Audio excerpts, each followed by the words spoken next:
ఇవాళ పార్లమెంట్ లో ఆపరేషన్ సింధూర్ పై కీలక చర్చ జరగనుంది. వారం రోజుల అవాంతరాలు ప్రతిష్టంభన అనంతరం ఇవాళ నుండి వర్షాకాల పార్లమెంట్ సమావేశాలు వాడి వేడిగా జరగనున్నాయి. పహల్గామ్ ఉగ్రదాడి ఆపరేషన్ సింధూర్ పై పూర్తిగా కేంద్రీకృతం కానున్న ప్రత్యేక చర్చ లోక్సభలో అధికార ప్రతిపక్షాల మధ్య మాటల యుద్ధాన్ని సృష్టించే అవకాశం ఉంది. 16 గంటల ఉభయ సభలకు సమయం కేటాయించగా సోమవారం లోక్సభ, మంగళవారం రాజ్యసభలో ప్రత్యేక చర్చ ప్రారంభం కానుంది. భారత్ పాకిస్తాన్ మధ్య అణుయుద్ధం జరగకుండా కాల్పుల విరమణను ఒప్పించాలని అమెరికా అధ్యక్షుడు డొనాల్డ్ ట్రంప్ చేసిన వ్యాఖ్యలపై ప్రతిపక్షాలు ప్రభుత్వాన్ని ఇరకాటంలో పెట్టడానికి ఆ అవకాశాన్ని వినియోగించనున్నారు.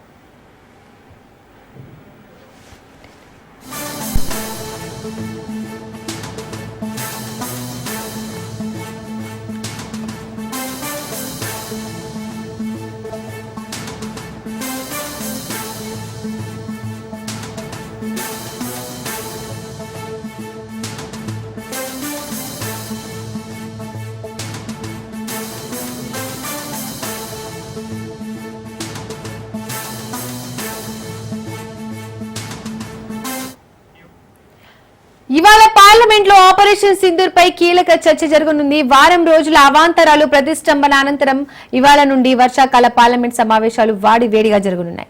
పహల్గామ్ ఉగ్రదాడి ఆపరేషన్ సింధూర్ పై పూర్తిగా కేంద్రీకృతం కానున్న ప్రత్యేక చర్చ లోక్సభలో అధికార ప్రతిపక్షాల మధ్య మాటల యుద్ధాన్ని సృష్టించే అవకాశం ఉంది. 16 గంటల చొప్పున ఉభయ సభలకు సమయం కేటాయించగా సోమవారం లోక్సభ, మంగళవారం రాజ్యసభలో ప్రత్యేక చర్చ ప్రారంభం కానుంది. భారత్ పాకిస్తాన్ మధ్య అణుయుద్ధం జరగకుండా కాల్పుల విరమణకు ఒప్పించాలని అమెరికా అధ్యక్షుడు డొనాల్డ్ ట్రంప్ చేసిన వ్యాఖ్యలపై ప్రతిపక్షాలు ప్రభుత్వాన్ని ఇరకాటంలో పెట్టడానికి ఆ అవకాశాన్ని వినియోగించుకోనున్నాయి.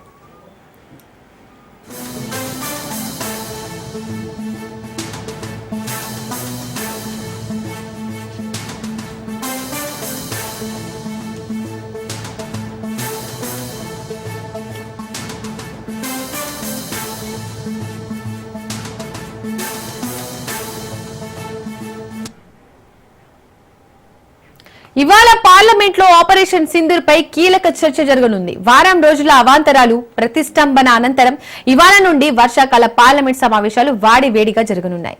ఇదే అంశానికి సంబంధించి పూర్తి అప్డేట్స్ మా ప్రతినిధి సైదులు అందిస్తారు. సైదులు చెప్పండి, పార్లమెంట్ లో ఆపరేషన్ సింధూర్ పై కీలక చర్చ జరగనుంది. ఈ రోజు దీనికి సంబంధించి డీటెయిల్స్ ఏంటి? నేడు పార్లమెంట్ లో పహల్గామ్ ఉగ్రదాడి ఆపరేషన్ సింధూర్ అంశాలపైన చర్చ జరగనున్నది. ముఖ్యంగా పలు ప్రశ్నలు సంధించేందుకు ప్రతిపక్షాలు సిద్ధమవుతున్నాయి. పహల్గామ్ ఉగ్రదాడి ఆపరేషన్ సింధూర్ అంశాలపై నేడు పార్లమెంట్ లో అధికార ప్రతిపక్షాల మధ్య మాటల యుద్ధం కూడా కొనసాగే అవకాశం కనిపిస్తుంది. ఈ అంశాలపై పలు ప్రశ్నలు లేవనెత్తేందుకు ప్రతిపక్షాలు సిద్ధమవుతున్న నేపథ్యంలో మోదీ సర్కారు వారిని ఎలా ఎదుర్కొంటుందన్న విషయంపై సర్వత్రా ఆసక్తి నెలకొంది. అదే జూలై 21న ప్రారంభమైనటువంటి పార్లమెంట్ వర్షాకాల సమావేశాలను వరుసగా 5 రోజుల పాటు స్తంభింపజేసినటువంటి ప్రతిపక్షాలు ఈ అంశాలపై ప్రభుత్వం చర్చకు సమయం కేటాయించిన తర్వాతే శాంతించాయి. అయితే ఈ రోజు లోక్సభలో 16 గంటల పాటు చర్చ నిర్వహించాలని చెప్పేసి, అది ముగిసిన వెంటనే రాజ్యసభలోనూ 16 గంటల పాటు చర్చించాలని శుక్రవారం పార్లమెంటు వ్యవహారాల మంత్రి కిరణ్ రిజిజు నేతృత్వంలో జరిగినటువంటి అఖిలపక్ష భేటీలో నిర్ణయించిన సంగతి అందరికీ తెలిసిన విషయమే. సమావేశాల ప్రారంభానికి ముందు రాహుల్ గాంధీ నేతృత్వంలో ఇటు ఇండియా కూటమి నేతలు సమావేశమై చర్చను ఎలా ఎక్కుపెట్టాలో ఒక వ్యూహరచన చేయాలని చెప్పేసి ప్రధానంగా భావిస్తున్నారు. ప్రధానంగా జాతీయ భద్రత, విదేశీ విధానం అంశాలపైన ప్రతిపక్షాలు ప్రభుత్వాన్ని నిలదీసేందుకు సిద్ధమవుతున్నాయి. కాంగ్రెస్ నేత సిద్ధమవుతున్నాయని చెప్పేసి కూడా కాంగ్రెస్ నేత ఒకరు మీడియాకు చెప్పడం జరిగింది. అయితే సోమవారం నుంచి బుధవారం వరకు లోక్సభ సమావేశాలను తప్పనిసరిగా హాజరు కావాలని చెప్పేసి కాంగ్రెస్ ఎంపీలకు విప్ జారీ చేయడం జరిగింది. అయితే కాంగ్రెస్ లేవనెత్తే అంశాలకు ఇటు అధికార పక్షం నుంచి కూడా గట్టి సమాధానం చెప్పాలని చెప్పేసి బీజేపీ సిద్ధమవుతుంది. దానిలో భాగంగా ఈ రోజు పార్లమెంట్ వర్షాకాల సమావేశాల్లో భాగంగా ఈ రోజు వెంటనే పార్లమెంట్ ప్రారంభం అయిన తర్వాత పహల్గామ్ కు సంబంధించినటువంటి అంశం పైన ప్రధానంగా చర్చ జరిగే అవకాశం కనిపిస్తుంది. అయితే లోక్సభలో రాజ్నాథ్ సింగ్ యొక్క అంశాన్ని చర్చకు ప్రవేశపెడతారు. అయితే ఈ అంశం పైన దాదాపుగా 16 గంటల పాటు చర్చ జరుగుతుంది కాబట్టి సో ఇటు అధికార బీజేపీ కూడా ఇటు ప్రతిపక్షాలు లేవనెత్తే అంశాలు ఏవైతే ఉంటాయో వాటికి గట్టి సమాధానం చెప్పాలని చెప్పేసి కూడా భావిస్తుంది. ఎందుకంటే పహల్గామ్ ఉగ్రదాడి, ఆపరేషన్ సింధూర్ అంశాలు ఏవైతే ఉన్నాయో వాటికి సంబంధించి ఇటు విపక్షాలు అడిగినటువంటి ప్రశ్నలు ఏదైనా సరే ప్రశ్నకు గట్టిగా సమాధానం చెప్పాలని చెప్పేసి కూడా భావిస్తున్నారు. దానిలో భాగంగా ఈ యొక్క పార్లమెంట్ సమావేశం ఈ రోజు ప్రారంభం కాకముందే ఇటు బీజేపీ ఎంపీలతో కూడా అవసరమైతే పార్లమెంట్ వ్యవహారాల శాఖ మంత్రి కిరణ్ రిజిజు కూడా భేటీ అయ్యే అవకాశం కనిపిస్తుంది. వారికి ఒక స్పష్టత కూడా ఇచ్చే అవకాశం కనిపిస్తుంది. అంటే విపక్షాలు లేవనెత్తే ప్రశ్నలు ఏవైతే ఉంటాయో ఆ ప్రశ్నలకి ఖచ్చితంగా గట్టి సమాధానం ఇటు బీజేపీ ఎంపీలు కూడా చెప్పాల్సిన ఉంటుంది కాబట్టి ఆ ప్రశ్నలకు ఎవరెవరు సమాధానం చెప్పాలి ఏంటనేది కూడా ఒక నిర్ణయానికి రాబోతున్నారు. దానిలో భాగంగా కొందరిని మాత్రమే బీజేపీ కూడా కొందరిని మాత్రమే అవకాశం ఇచ్చే అవకాశం, అంటే కొందరికి మాత్రమే ఈ అవకాశం ఇస్తుంది. సో అందుకు ఖచ్చితంగా వాళ్ళు విపక్ష సభ్యులు అడిగినటువంటి ప్రశ్న ఏదన్నా సరే దానికి గట్టి సమాధానం కూడా బీజేపీ కూడా చెప్పే అవకాశం అయితే కనిపిస్తుంది. సో పహల్గామ్ ఉగ్రదాడికి సంబంధించిన విషయం అందరికీ తెలిసిన విషయమే. దాని తర్వాత ఆపరేషన్ సింధూర్ విషయానికి వస్తే కొంత సభ వాడివేడిగా కూడా జరిగే అవకాశం కనిపిస్తుంది. ఇటు రాజ్యసభలోనూ అంతే జరిగే అవకాశం కనిపిస్తుంది, లోక్సభలో అంతే కనిపిస్తుంది. ఎందుకంటే పహల్గామ్ ఉగ్రదాడి వాళ్ళు ఏ విధంగా వచ్చారు, మన పైన ఏ విధంగా దాడులు జరిపారు, ఎంతమంది మరణించారు అనే విషయం పైన ఓకే, కానీ మీకు ఆపరేషన్ సింధూర్ విషయం పైన చర్చకు వస్తే మాత్రం కొంత సభ వాడివేడిగా జరిగే అవకాశం కనిపిస్తుంది. ఎందుకంటే మనము పహల్గామ్ ఉగ్రదాడిలో భాగంగా కొందరు టెర్రరిస్టులు భారత్ వైపుకి వచ్చి మన పైన దాడి చేసి కొందరిని చంపేశారు కాబట్టి సో ఇప్పుడు వాళ్ళని టార్గెట్ గా చేసుకుని మనము ఆపరేషన్ సింధూర్ నిర్మించాం కాబట్టి దానిలో భాగంగా అసలు ఎంతమంది చనిపోయారు ఏంటనేది అంశాలు ప్రధానంగా విపక్షాలు లేవనెత్తే అవకాశం కనిపిస్తుంది. వారికి సమాధానం ఖచ్చితంగా చెప్పాల్సి ఉంటుంది కాబట్టి సో అక్కడ కొంత వాడివేడిగా కూడా సభలో జరిగే అవకాశం కనిపిస్తుంది.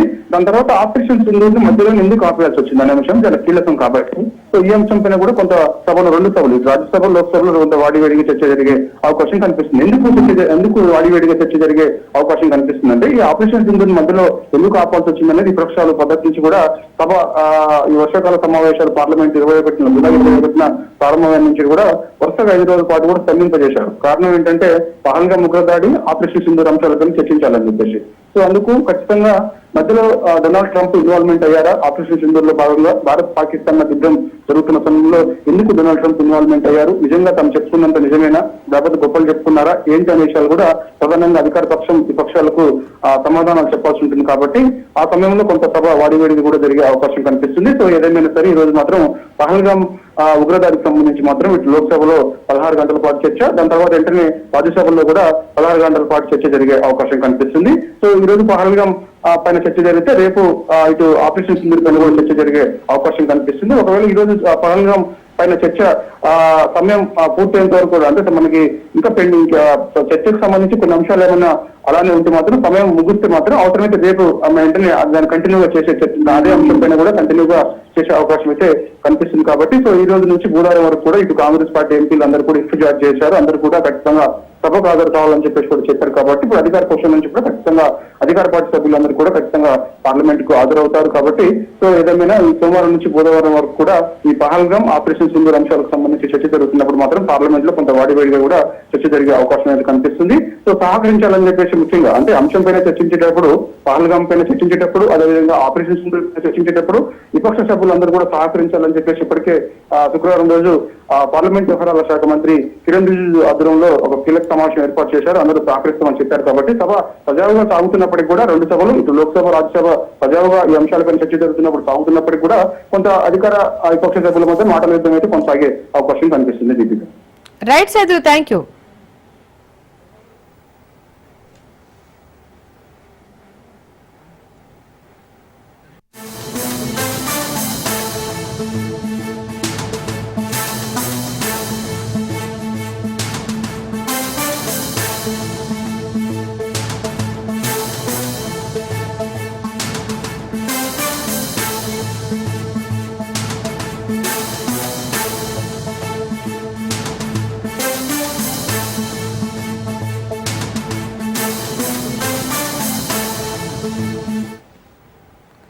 ఇవాళ ఇవాల్టి నుండి మావోయిస్టు అమరవీరుల వారోత్సవాలు జరగనున్నాయి. ఆగస్టు 3 వరకు మావోయిస్టుల వారోత్సవాలు కొనసాగనున్నాయి.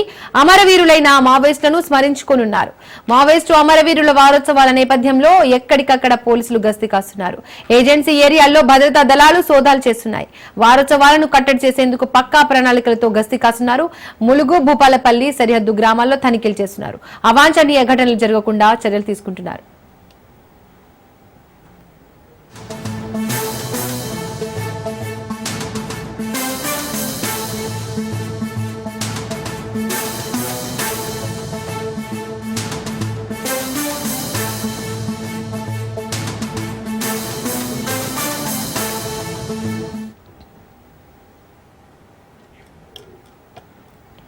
ఇవాల్టి నుండి మావోయిస్టు అమరవీరుల వారోత్సవాలు జరగనున్నాయి. ఆగస్టు 3 వరకు మావోయిస్టుల వారోత్సవాలు కొనసాగనున్నాయి.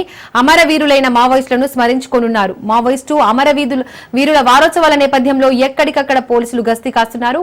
ఏజెన్సీ ఏరియాల్లో భద్రతా దళాలు సోదాలు చేస్తున్నాయి. వారోత్సవాలను కట్టడి చేసేందుకు పక్కా ప్రణాళికలతో గస్తీ కాస్తున్నారు. ములుగు, భూపాలపల్లి సరిహద్దు గ్రామాల్లో తనిఖీలు చేస్తున్నారు. అవాంఛనీయ ఘటనలు జరగకుండా చర్యలు తీసుకుంటున్నారు. ఇక ఇదే అంశానికి సంబంధించి మరిన్ని డీటెయిల్స్ మా ప్రతినిధి చంద్రశేఖర్ అందిస్తారు. చంద్రశేఖర్, ఇవాళ నుండి మావోయిస్టు అమరవీరుల వారోత్సవాలు అయితే జరుగుతున్నాయి. ఎలాంటి అవాంఛనీయ ఘటనలు జరగకుండా పోలీసులు ఎలాంటి చర్యలు తీసుకుంటున్నారు? దీపిక, నేటి నుండి ఆగస్టు 3 వరకు మావోయిస్టు వారోత్సవాలు జరగనున్నాయి. ఇటు చనిపోయిన మావోయిస్టులు వారి యొక్క సేవలను గుర్తు చేసుకుంటూ, వారిని స్మరించుకుంటూ, వారి పోరాట స్ఫూర్తితో మరింత ప్రజా ఉద్యమాలు నిర్వహించడానికి ప్రతి ఏటా మావోయిస్టులు జూలై 28 నుంచి ఆగస్టు 3 వరకు ఈ వారోత్సవాలు నిర్వహిస్తారు. ముఖ్యంగా ఈ సంవత్సరం జరుగుతున్న వారోత్సవాలకు ప్రత్యేకత ఉందని చెప్పుకోవచ్చు. ఎందుకంటే ఒక పక్క కేంద్ర ప్రభుత్వం కగారు పేరుతో మావోయిస్టు అయితే భారత్ గా మావోయిస్టులను మత్తు పెడుతూ ముందుకు వెళ్తుంది. ఇప్పటి వరకు మావోయిస్టులు విడుదల చేసిన లెక్క ప్రకారం 357 మంది మావోయిస్టులు ఏ దాడిలో ఈ సంవత్సర కాలంలో మృతి చెందినట్లుగా అయితే మావోయిస్టులు చెప్తున్నారు. 357 మంది మావోయిస్టులను చంపినప్పటికీ మావోయిస్టులు అంతం చేయడం ఈ ప్రభుత్వాలకి అంత ఈజీ కాదు. మావోయిస్టులు అంతం అనేది జరగదని చెప్పేసి మావోయిస్టులు చెప్తున్నారు. ఎలాగైనా ఎంత కఠిన నిబంధనలు విధించినా, ఎంత ఇబ్బందులు గురి చేసినా ఈ వారోత్సవాలు జరిపి తీరుతామని కూడా మావోయిస్టులు పోలీసులకు ఒక సవాల్గా విసారని చెప్పుకోవచ్చు. ఈ టైంలో మావోయిస్టు వారోత్సవాలు జరిపి వారి ఉనికి చాటుకోవాలని మావోయిస్టులు అయితే ఉన్నారో దానికి తగ్గట్టుగానే ఈ వారోత్సవాలకు ఆటంకాలు కలిగించడానికి, జరగకుండా ఉండడానికి భద్రతా బలగాలు అయితే గత వారం రోజుల నుంచే కూమింగ్లు ఈ సెర్చ్ చేస్తున్న పరిస్థితి. మొత్తం ఈ తెలంగాణ ఛత్తీస్గఢ్ సరిహద్దు ములుగు, భూపాలపల్లి జిల్లాలోని దండకారణ్యం అడవులు ముందులో ఉన్న గ్రామాల్లో మొత్తం పోలీసులు అయితే సెర్చ్ చేస్తున్నారు, కూమింగ్ చేస్తున్నారు.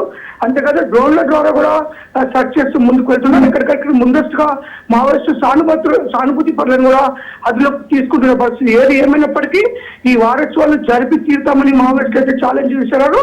ఆ మావోయిస్టులు అలాగే ఈ వారోత్సవాల పేరు మీద వాళ్ళు ఉనికి చాటుకునేందుకు ఏమైనా సంఘ విద్రోహ కార్యక్రమాలకు పాల్పడే అవకాశం ఉన్న నేపథ్యంలో కూడా పోలీసులు గట్టి అయితే పెంచారని చెప్పుకోవచ్చు.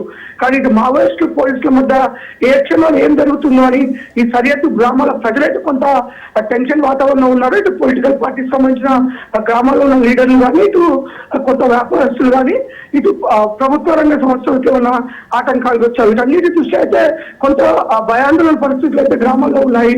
Deepika. Right Chandrashekar, thank you.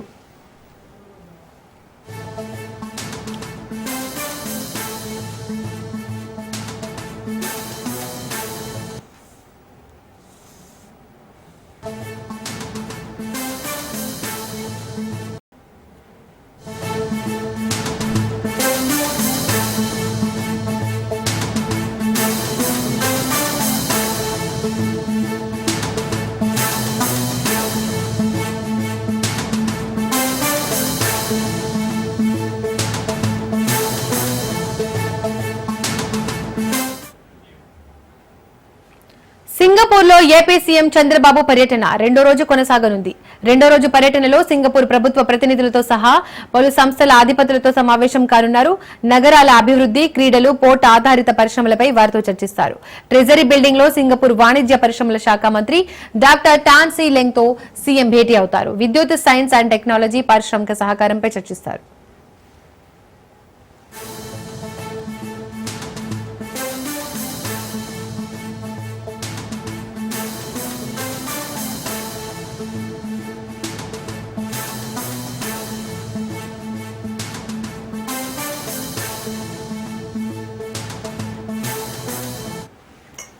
Air bus సంస్థ ప్రతినిధులు కృతి వాన్స్ వెంకట్ కట్కూరితో హనీవెల్ సంస్థ ప్రతినిధులతో సీఎం సమావేశం కానున్నారు. బిజినెస్ రౌండ్ టేబుల్ సమావేశంలో ముఖ్యమంత్రి పాల్గొంటారు. నైపుణ్యాల నుండి సామర్థ్యాల వైపు మరలడం, కార్మిక శక్తిని వేగవంతం చేయడం అనే అంశంపై చర్చిస్తారు. ఇందులో National University of Singapore, Nanyang Technological University, Singapore Management University, Singapore University of Technology and Design విద్యార్థులు పాల్గొంటారు. Ever world chairman mister Simon టాన్తో చంద్రబాబు సమావేశం కానున్నారు.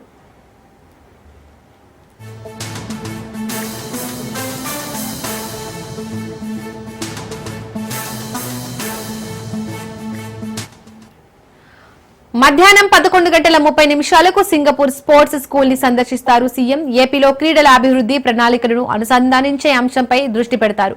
మధ్యాహ్నం 1 గంటకు టుయాస్ పోర్ట్ సైట్ లో పర్యటిస్తారు. ఏపీలో పోర్ట్ ఆధారిత పారిశ్రామిక అభివృద్ధి, స్మార్ట్ లాజిస్టిక్స్, భారీగా తయారీ, ఎగుమతి, మౌలిక సదుపాయాలపై పీఎస్ఏ సీఈఓ విన్సెంట్ ఆధ్వర్యంలో జరిగే ప్రత్యేక చర్చలో పాల్గొంటారు. ఇక ఇదే అంశానికి సంబంధించి మరిన్ని డీటెయిల్స్ మా ప్రతినిధి వాసు అందిస్తారు. Vasu, AP CM Chandrababu Singapore 2వ రోజు పర్యటనకు సంబంధించి డీటెయిల్స్ ఏంటి? ఏ ప్రముఖులను కలిసే అవకాశం ఉంది? Good morning Deepika. AP CM Chandrababu Naidu నేడు 2వ రోజు కూడా సింగపూర్ లో పర్యటించనున్నారు. అయితే నిన్న పూర్తిగా కూడా ప్రజాప్రతినిధులతోనూ, అక్కడున్న స్థానికులతోనూ, అక్కడున్న ఏదైతే అంతర్జాతీయ ట్రాన్స్పోర్టర్స్ కానీ అంతర్జాతీయ ఎగుమతుల వారితో కూడా నిన్నంతా కూడా ఏపీ సీఎం చంద్రబాబు నాయుడు బిజెపిగా గడపడం కూడా జరిగింది. అయితే ఈ రోజున చంద్రబాబు సింగపూర్ ప్రభుత్వ ప్రతినిధులు సహా పలు సంస్థల అధిపతులతో కూడా సమావేశం కానున్నారు. నగరాల అభివృద్ధి అంటే ప్రధానంగా మనకి ఏపీలో కీలకమైన నగరాలు తిరుపతి, విజయవాడ, విశాఖపట్నం, రాజమండ్రి, వీటిని ఎలా డెవలప్ చేయాలి, అలాగే క్రీడలు, స్పోర్ట్స్ ఆధారిత పరిశ్రమలు అంటే మనకి ఏదైతే ఎక్కువ క్రీడలను కూడా అభివృద్ధి చేయాలి, ప్రపంచవ్యాప్తంగా మనకి తీసుకురావాలి పేరు ప్రఖ్యాతులు కాబట్టి క్రీడలు అవసరం, దానిపైన కూడా చేయాలి. పోర్టు ఆధారితం అంటే పరిశ్రమల నుంచి మనం ఏదైనా ఇతర సముద్ర ఎగుమతులు చేయాలంటే కూడా పోర్టులు కావాల్సి ఉంటుంది. దీని గురించి కూడా చర్చిస్తారు. అయితే ఈ రోజున 7 గంటలకు ట్రెజరీ బిల్డింగ్ లో సింగపూర్ వాణిజ్య శాఖ మంత్రి డాక్టర్ టాన్ సింగిల్తో ముఖ్యమంత్రి కొద్దిసేపటి క్రితం భేటీ అయ్యారు. ఎగుమతుల మీద అంతా కూడా మాట్లాడింది. అలాగే విద్యుత్ సైన్స్ మరియు టెక్నాలజీ పారిశ్రామిక సహకారం పైన కూడా కొద్దిసేపటి అంటే మరి 10 నిమిషాల్లో 8:30 గంటలకు కూడా సమావేశం అవుతారు. ఎయిర్ బస్ సంస్థ ప్రతినిధులు కృతివాస్ వెంకట్ కట్కూర్తోను, అలాగే ఉదయం 9 గంటలకు హనీవెల్ సంస్థ ప్రతినిధులతో సీఎం చంద్రబాబు నాయుడు సమావేశం అవుతారు. 9 గంటల నుంచి 11 గంటలకు జరిగే బిజినెస్ రౌండ్ టేబుల్ సమావేశంలో పాల్గొని అనేకమైన ప్రతినిధులతో కూడా పాల్గొంటారు. ఎట్లా బిజినెస్ డెవలప్ చేయాలి, అక్కడి నుంచి ప్రతినిధులు వస్తే కనుక ఏపీలో పెట్టుబడులకు ఎంతవరకు అవకాశాలు ఏంటి, వారికి ఇచ్చే మినహాయింపులు ఏంటి, దాని ద్వారా ట్రాన్స్పోర్టేషన్ కానివ్వండి, ఇతర ఎగుమతుల పైన కూడా చేస్తారు. దీంతో పాటుగా ఇందులో National University of Singapore, walking technology university Singapore, Management University Singapore, University of Technology and design తో పాటుగా విద్యార్థులతో పాల్గొంటారు. వాళ్ళతో ఇంటరాక్షన్ అవుతారు. అంటే అక్కడ ఉన్న వాళ్ళకి సదుపాయాలేంటి, ఇక్కడ మనం చేసుకోవాల్సింది దీని పరంగా కూడా చూసుకుని ఇక్కడ దానికి సంబంధించిన ఒక స్కూల్ కూడా ఏర్పాటు చేసేందుకు అవకాశం ఉంది. అట్లాగే మధ్యాహ్నం 11:30 గంటలకు స్పోర్ట్స్ స్కూల్స్ ను సందర్శిస్తారు. ఆంధ్రప్రదేశ్ లో క్రీడలను అభివృద్ధి చేసేందుకు ప్రణాళికలు కూడా రచించే పరిస్థితుల మీద కూడా అక్కడ అధ్యయనం చేయనున్నారు. 1 గంటలకు 2 స్టార్ నైట్ లో సైట్ లో పర్యటిస్తారు. ఆంధ్రప్రదేశ్ స్పోర్ట్స్ ఆధారిత పారిశ్రామిక అభివృద్ధి, స్పోర్ట్స్ లాజిస్టిక్స్, భారీగా తయారీ ఎగుమతుల మౌలిక సదుపాయాల కూడా పిఎస్ఏ సీఈఓ విన్సెంట్ ఆధ్వర్యంలో జరిగే ప్రత్యేక చర్చలో కూడా పాల్గొంటారు. దానికోసం అక్కడ ఉన్న వాళ్ళు అవలంబిస్తున్న పరిస్థితులు ఏంటి, స్పోర్ట్స్ ఎక్కువ అదార్తిగా చేయాలి, క్రీడాంశాలను కూడా తీసుకురావాలన్న దానిపైన ప్రధానంగా చర్చించే అవకాశం ఉంది. ఆంధ్రప్రదేశ్ సింగపూర్ బిజినెస్ ఫోరం నిర్వహించే రోడ్ షోకు హాజరవుతారు. సింగపూర్ అంతర్జాతీయ పెట్టుబడుల సమక్షంలో కూడా రాష్ట్రపతి ప్రణాళికలపై ముఖ్యమంత్రి ప్రసంగిస్తారు. అంటే ఈ ప్రసంగంలో కూడా ఎటువంటి అభివృద్ధిని ఏపీని చేయాలి, మనం సింగపూర్ ని చూసి నేర్చుకోవాల్సింది ఏంటి, అక్కడ ప్రస్తుతంగా మౌలిక అంశాలు ఏంటి, అక్కడ ప్రజలు కానివ్వండి, ఇతరితలు కానివ్వండి, ఎలా డూయింగ్ ఆఫ్ బిజినెస్ మీరు కూడా ఎలా పెట్టుబడులు పెడతారు, దీనిపైనే ప్రధానంగా చర్చించే అవకాశం ఉంటుంది. అయితే ఈ రోజున కీలకమైన అంశాలు స్పోర్ట్స్ అథారిటీతో పాటుగా ఇతర కీలకమైన అంశాలతో పాటుగా ఏపీ సీఎం చర్చించే అవకాశం ఉంటుంది. మొత్తం ఉదయం 7-8 గంటల నుంచి కూడా చంద్రబాబు నాయుడు పర్యటనలు, సమీక్షా సమావేశాలు ప్రారంభమవుతాయి. సాయంత్రం 7 గంటల వరకు ముగుస్తాయి. 12 గంటల పాటు నిర్విరామంగా కూడా ఏపీ సీఎం చంద్రబాబు నాయుడుతో పాటుగా లోకేష్, నారాయణ, ఇతర ఐటీ శాఖ మంత్రులు, ఐటీ శాఖ మంత్రి భరత్, ఇతర ఐటీ నిపుణులు కూడా పాల్గొనున్నారు. దీనికోసం ఒక ప్రత్యేక టూర్లు కూడా చేయడం కూడా జరిగింది. చంద్రబాబు నాయుడు ఏమేమి సమీక్షా సమావేశాలు నిర్వహిస్తున్నారు, మనం అక్కడ సింగపూర్ వారితో ఎటువంటి చర్చలు జరిపి వారికి కావాల్సిన మౌలిక సదుపాయాలు కానివ్వండి, వారికి కావాల్సిన ముడి సంస్థలకు అవసరమయ్యే పెట్టుబడులు పెట్టేందుకు వచ్చే అవకాశాలు కానీ వీటంతా చర్చ జరిపే పరిస్థితి కూడా కనిపిస్తుంది. ప్రధానంగా అమరావతిని అభివృద్ధి చేయడం, రెండో వైపు చూసుకుంటే కనుక నిరుద్యోగులకు ఉపాధి కల్పించడం, నిరుద్యోగ సమస్య నిర్మూలించడం, దీంతో పాటుగా టెక్నాలజీ అభివృద్ధి అంటే ఏపీలోనే ప్రధానంగా విభాగాలు తీసుకొచ్చి మనకి అసెంబ్లీ చేయడమే కాకుండా ప్రతి వస్తువు ఇక్కడే తయారయ్యే విధంగా కూడా ఆంధ్రప్రదేశ్ ని ఎంచుకున్నామని ఇప్పటికే సీఎం చంద్రబాబు నాయుడు తెలిపారు. దీంట్లో ప్రధానంగా రాయలసీమ ప్రాంతాన్ని దీనికి ఆటోమొబైల్ విభాగాల పరిశ్రమకు, అలాగే విశాఖపట్నం చూసుకుంటే కనుక దీనికి ఐటీ పార్క్ కూడా డెవలప్ చేయాలని చెప్పేసి ఏపీ సీఎం ఇప్పటికే నిర్ణయించారు. ఈ మేరకే ఆయన ఒక పవర్ పాయింట్ ప్రజెంటేషన్ ద్వారా అక్కడ ప్రజలను కానీ, అక్కడ బిజినెస్ మెన్స్తో కానీ, లేదా విదేశాంగ వ్యవహారాల శాఖతో కానీ మాట్లాడి చర్చించి కీలక నిర్ణయం తీసుకునే అవకాశం ఉంది. Right Vasu, thank you.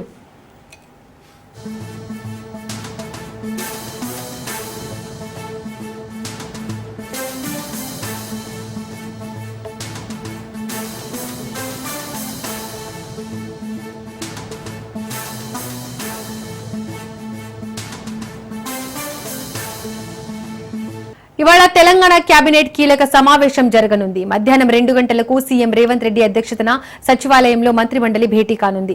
స్థానిక సంస్థల ఎన్నికలు, వర్షాకాల అసెంబ్లీ సమావేశాల నిర్వహణపై నిర్ణయం తీసుకునే అవకాశం ఉంది. Gig workers welfare bill, go సంరక్షణ విధి విధానాలపై మంత్రిమండలి చర్చించనుంది. ప్రైవేట్ క్యాబ్ సేవలను ప్రభుత్వ నియంత్రణలోకి తీసుకురావడంపై మంత్రివర్గం నిర్ణయం తీసుకోనుంది.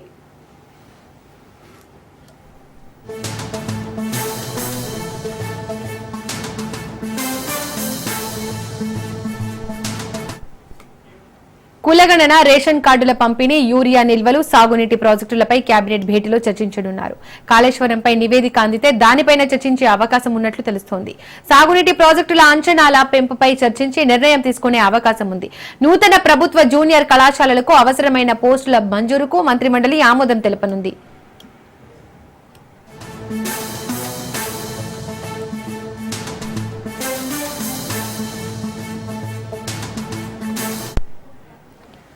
గోశాల పాలసీపై కేబినెట్ భేటీలో తుది నిర్ణయం తీసుకునే అవకాశం ఉంది. మత్స్యకార సహకార సంఘాల ఇన్ఛార్జీల నియామకంపై నిర్ణయాలు తీసుకునే అవకాశం ఉంది.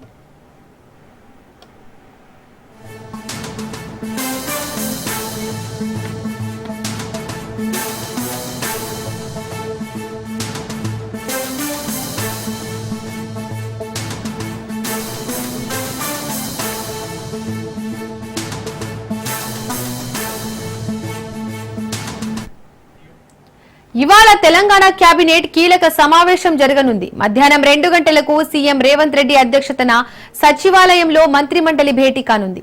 స్థానిక సంస్థల ఎన్నికలు, వర్షాకాల అసెంబ్లీ సమావేశాల నిర్వహణపై నిర్ణయం తీసుకునే అవకాశం ఉంది. Gig workers welfare bill, go సంరక్షణ విధి విధానాలపై మంత్రిమండలి చర్చించనుంది. ప్రైవేట్ క్యాబ్ సేవలను ప్రభుత్వ నియంత్రణలోకి తీసుకురావడంపై మంత్రివర్గం నిర్ణయం తీసుకోనుంది.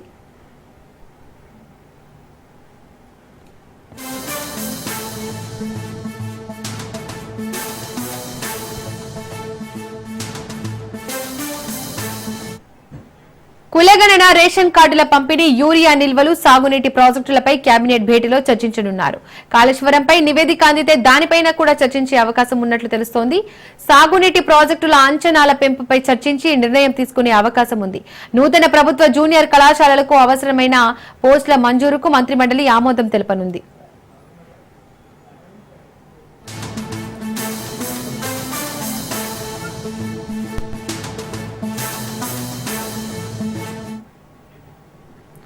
గోశాల పాలసీపై కేబినెట్ భేటీలో తుది నిర్ణయం తీసుకునే అవకాశం ఉంది.